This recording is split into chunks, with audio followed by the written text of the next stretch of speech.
One of the most popular videos on this YouTube channel was one that I recorded about 5 or so years ago, fighting back against the endless flyer poster cycle. You may have seen it. I'll put a link up here.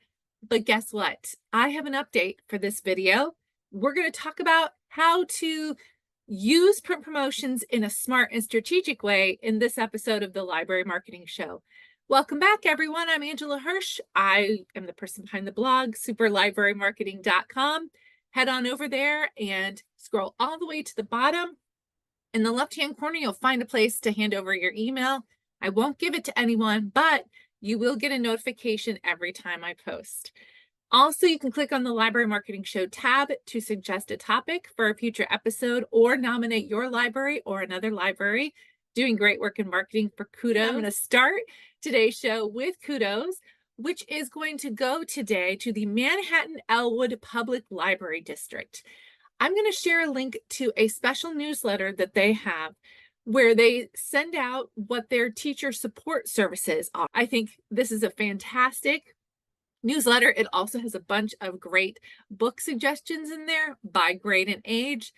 I just loved this so much. I'd love for you to see it. Check on the link. And kudos to you, Manhattan Elwood Public Library District. Okay, let's get into today's topic, which is an update on my popular poster flyer fighting that cycle video.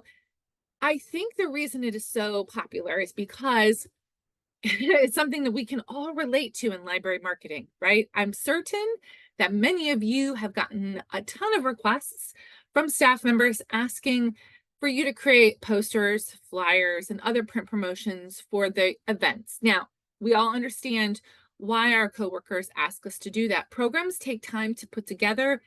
They sometimes cost money, and we want to make sure that people know that they're happening.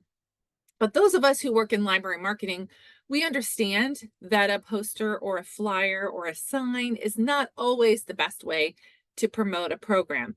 And this can get a little tricky. So I have a couple of tips as you're working with your coworkers on this. I think we need to start having an ongoing conversation with our coworkers about marketing strategy, in particular, what we're doing in our marketing and why.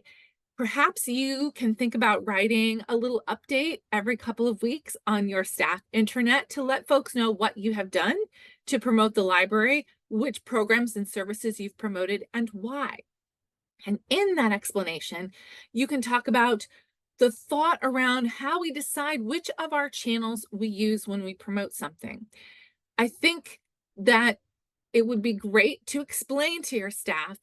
We look at the audience, the target audience for the thing that we're trying to promote, and then we look to see where that target audience is. And sometimes the target audience for an event is a group of people who don't come into the library very frequently.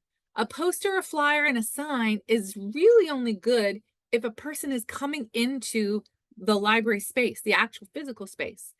And we know we have many patrons who are using our services online or don't even know that our services exist. For those people, sometimes digital pieces work better. And you may have to explain that to your coworkers. That's totally fine. You can also talk to your coworkers about how you think strategically about what signs to put in the library physical space and where. We have to think about who's coming in and where they're going. So you have a teen program. You're not going to put a poster or a sign for the teen program. I would say don't put it at the front door because you know those kiddos are not looking at the door when they're walking in. They're probably like checking their phones. You're going to want to put it in a space where you have their captive attention, like the computer lab, or maybe like around where your gaming section is. Just talk with your coworkers about how you think through that strategy. I think sometimes some of our library staff look at print as a way to avoid having conversations with our community members. How many times have you heard someone say, well, I made a sign for that. I don't understand why they didn't know that that was going on. A print piece like a bookmark or a flyer can be a great conversation starter. It gives you an excuse to talk with that community member about the thing that you want to promote. So coaching your fellow staff members and positioning your print pieces as a conversation starter with them is a great way to help you fight that endless cycle of people asking for posters, flyers, and signs. So, what do you think of these tips, and what have you done at your library to fight the poster, sign, flyer cycle? I am dying to know. Let's start a conversation down in the comments. Share your insights with my viewers.